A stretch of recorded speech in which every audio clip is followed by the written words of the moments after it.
নিরামিষ সাবুদানার খিচুড়ি উপোসের দিনে বা ব্রেকফাস্টে বাচ্চা থেকে সবার উপযোগী রেসিপি।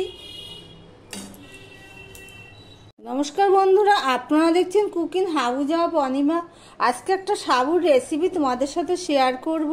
এটা ব্রেকফাস্ট বলো, বাচ্চা থেকে বড় বলো, উপোসের দিনে সবেতেই এই রেসিপিটির উপযোগী রেসিপি। তার জন্য আমি এক বাটি সাবু নিয়ে নিয়েছি। এই দেখো, এই সাবুটা আমি বড়দানার সাবু নিয়েছি। বড়দানার সাবুতেই এটা ভালো হয়, ছোটো দানাতে ভালো হয় না, তবে তোমরা ছোটো দানাতেও করতে পারো।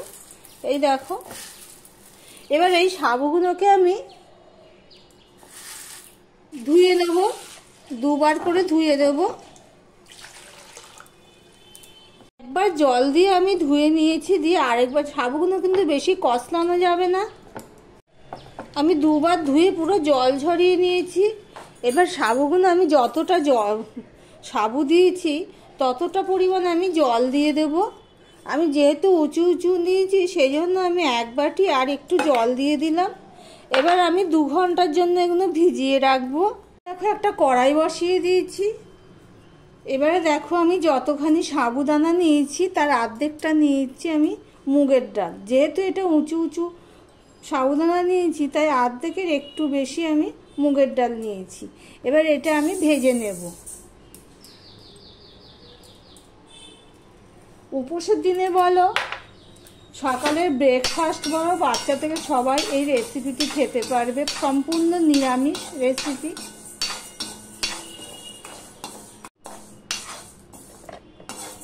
ডালটা আমি বেশি লাল করে ভাজবো না, আমি মোটামুটি ভেজে নেব।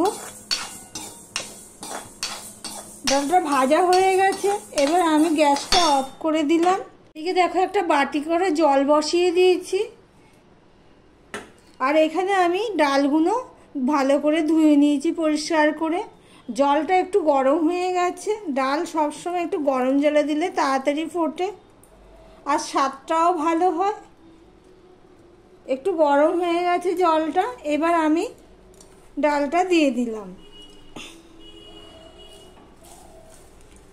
ডালে বেশি জল দিয়ে সিদ্ধ করব না, ডালটাও সিদ্ধ হবে, জলটাও কমে যাবে। এরকম মাপ অনুযায়ী আমি জল দিয়ে দিয়েছি।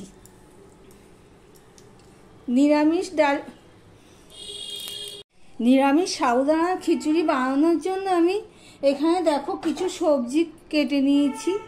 অল্প একটু বিনস নিয়েছি, একটা টমেটো নিয়েছি, 2টো কাঁচা লঙ্কা নিয়েছি, 1 চামচের একটু কম আদা নিয়েছি, গাজর আর আলু নিয়েছি। কড়াইটা গরম হয়ে গেছে, আমি এটা সাদা তেল দিয়ে দেবো। তোমরা চাইলে সর্ষের তেল বা ঘিও দিতে পারো।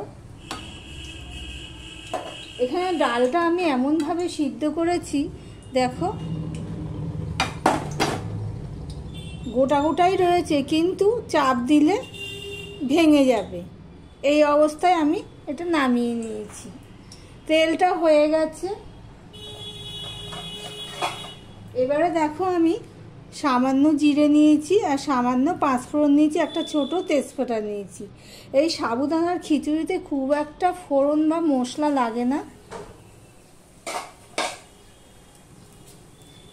ফোড়নটা হতে থাক, এদিকে তোমাদের আমি দেখাচ্ছি। এই দেখো, সাবুগুলো আমার ভেজানো হয়ে গেছে। এমন জল দিয়েছি একদম পুরো টেনে গেছে। চাপ দিলে দেখো মাঝে একটু শক্ত লাগছে, দেখেছো? আর তোমাদের যদি ভেজাতে জল থেকে যায় তাহলে জলটা ঝরিয়ে নেবে। ফোড়নটা হয়ে গেছে, এবার আমি গাজরটুকু দিয়ে দিলাম।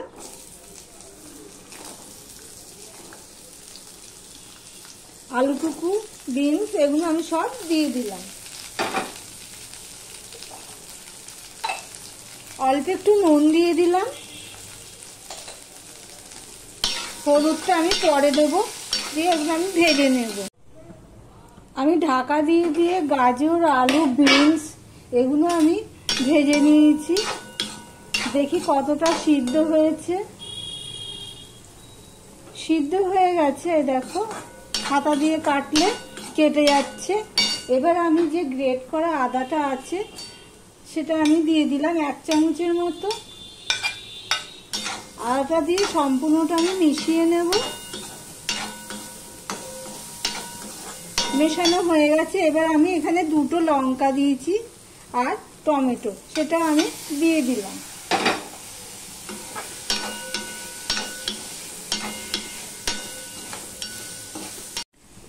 দিয়ে একটু নেড়ে ছেড়ে নিলাম। নিয়ে আমি এখানে অল্প একটু ধনের গুঁড়ো দিলাম। যেহেতু সবজি দিয়েছি, সবজি না দিলে এগুলো কিছুই দিতাম না। আর অল্প একটু জিরের গুঁড়ো দিলাম আর হলুদ দিলাম।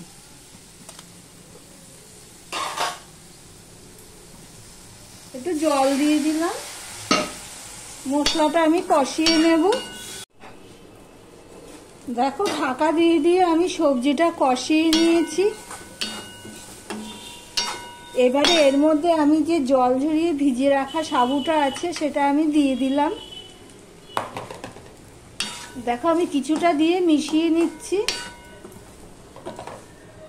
দিয়ে বাদ বাকিটা আমি দিয়ে দিচ্ছি। দেখো, একটুও জল নেই।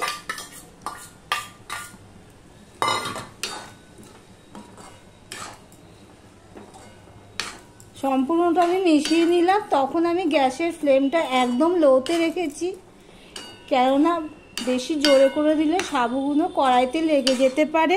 এই পর্যন্ত যারা এই ভিডিওটি দেখছো এখনো পর্যন্ত লাইক করোনি, চট করে একটা লাইক করে দিও। আর যারা সাবস্ক্রাইব করোনি, প্লিজ সাবস্ক্রাইব করে পাশে থেকো। সাবুগুলো দিয়ে আমি একটু কষিয়ে নিয়েছি। এবার যে সিদ্ধ করে রাখা ডালগুলো আমি দিয়ে দিলাম। ডালগুলো দিয়ে আমি আবার একটু মিশিয়ে কষিয়ে নেব।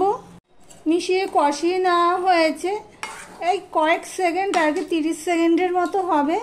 এবার আমি এখানে দেখো গরম করে জলটা আমি দিয়ে দিলাম। এখানে কিন্তু আমি ঠান্ডা জল ব্যবহার করলাম না।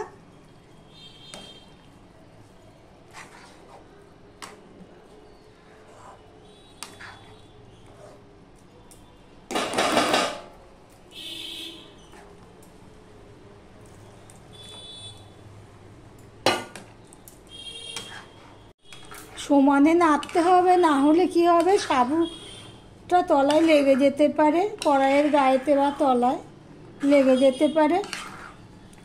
সাবুটা প্রায় সিদ্ধ হয়ে এসেছে কেন। এবার আমি একটুখানি চিনি দিয়ে দিলাম।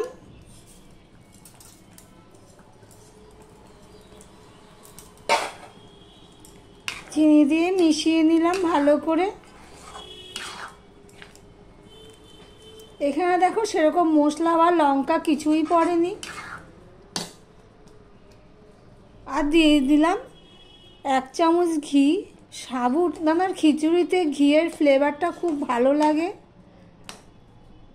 গরম মশলা তোমরা দিতে পারো, কিন্তু গরম মশলা খুব একটা খাটে না সাবুর খিচুড়িতে। আমি একটু ঘি দিয়ে দিলাম।